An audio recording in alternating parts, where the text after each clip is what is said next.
Hey, Dustin Tibbetts here, financial advisor with Jazz Wealth Managers. How you doing today?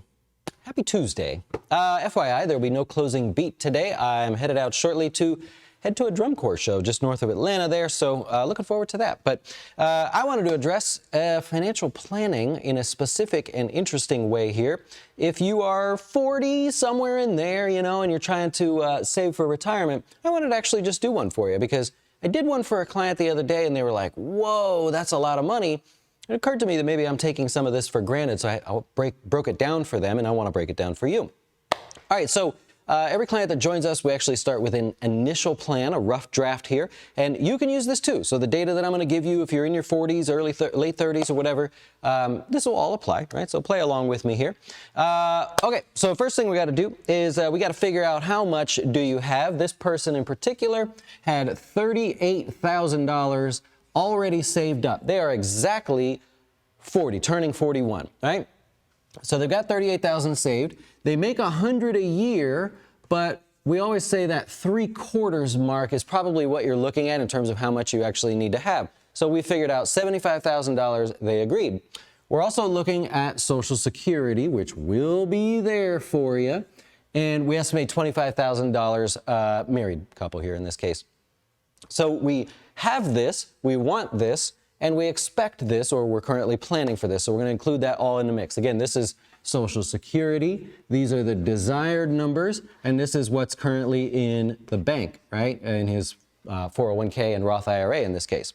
All right, so next thing is we go, you're 40 and you want to retire. Oh, sorry. You're 40, you want 75 in retirement, and this person chose 65 as retirement. We always like to play with the different ages there, not to make it so unique and specific, right? So now we know what the window of opportunity is that we have to save actual money here. Next thing we need to do is go, okay, we're going to work backwards, and instead of saying, if I save this much for so many years, how much will I have? We're going to go backwards and we're going to say, how much do I need to save for so many years so that I can meet my goal of the $75,000, being able to withdraw? Well, there's inflation in there too. You might know that now, right? So we're going to factor in this case, we're going to go 4% as inflation. Remember, we're not saying now's inflation. We're saying over this 40 to 65 time period, what's going to be the average inflation? You can play with that too. That doesn't have to be a set number. We're just using 4% at the moment. Now, this person has a 401k at work. I mentioned they make over 100,000, just a little bit there, but we're going to use 100,000 to keep it simple. And what they're trying to figure out is they want to use a Roth IRA, right? And I believe they have a Roth 401k at work. So they want to use the Roth. So we don't really have to factor in tax in the future except for Social Security, right? We know that if you make over a certain amount, which they will in retirement, then 3/4 of, or 85% of your Social Security is taxed. I'm going to overestimate here, and I'm going to say that's taxed at 25%. Some of you may disagree. Some of you go, ah, darn it, it's going to be more than that, right? We have to pick a number, right? So we go, okay, this is our working model at the moment. What's left? Well, if we want to figure out how much we need to save to be able to draw this, we have to have a growth assumption, right? That's going to happen, hopefully. And so we're going to assume that the growth rate in this case is 7%, right? Now watch what happens. This is not, oh, you should have picked something higher or lower. This is really low because in this case, we should be using 10%, to be honest. So we have 7%, but we're taking out inflation along the way. So it's really as if his money's only grown at 3%. You get where I'm going with this? If we take this out and say 7% raw returns, all right, we're good to go, right? That's basically the average after inflation. So we're making this really hard. We're taxing this to death. We're coming over here and saying your returns are going to be poor, horrible. We could play with this if we get in some trouble, but for the moment, remember, every time I do one of these videos, people go, that's not the right thing. We're taking out inflation. The net number is actually 3%, right? Over the long run here. So it's going to make it really hard on them. All right.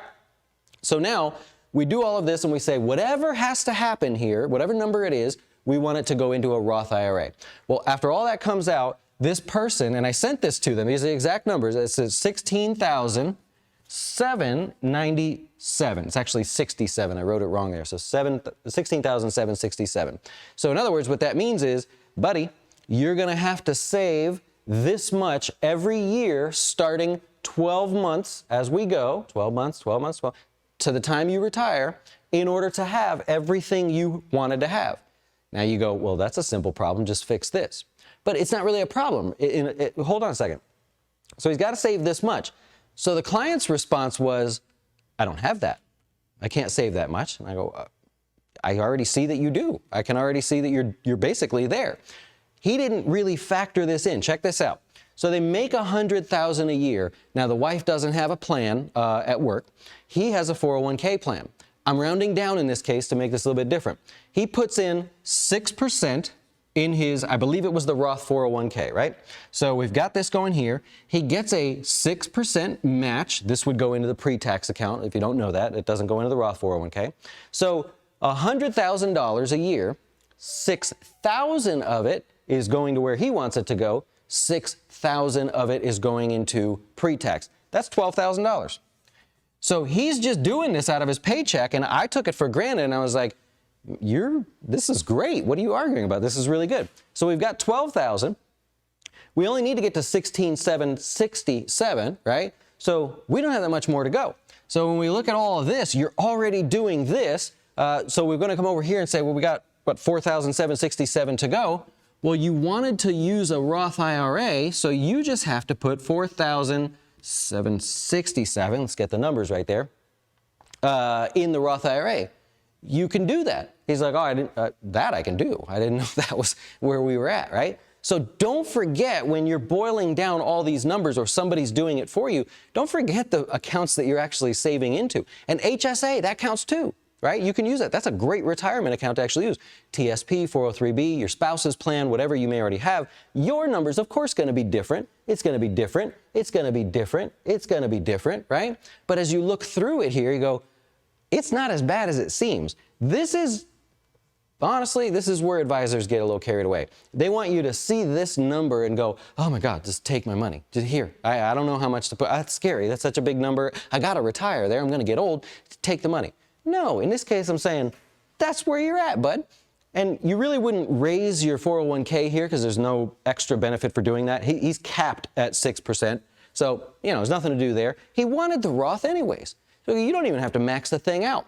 So TV, ads that you may be getting because you're watching this show and other advisors are advertising against you and stuff, they make you feel like you got to put all this money away. And it's beginning to become a little bit of a pet peeve for me in this case. Now, what would it be if he's 67, by the way? I'm going to just try to shoot for this.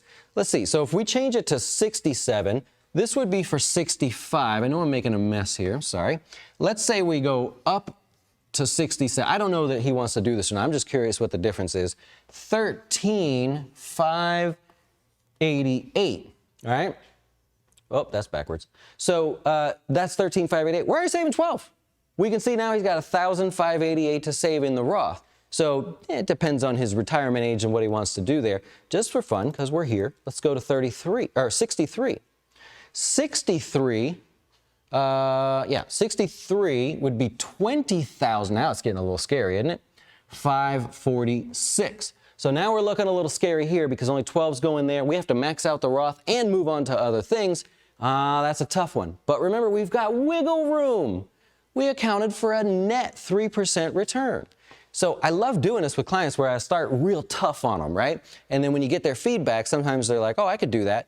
That's good news. I get to give them good news. Hey, I was being tough on you. Even though you can do that, let's go be a little more realistic. Or, here's your number. It's really big. And they go, oh, I'm scared of that. I go, wait a minute. I was being really tough on you there, right? I'm not just going to keep that to myself. That's awesome to be able to do that with people because otherwise, if you go to like a planner or something, they go, here's your plan.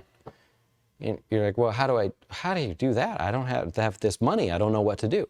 There's got to be some sort of flexibility. You got to be able to move these numbers around a little bit. It's not as hard as buying a car or leasing a car, but sometimes it seems that way.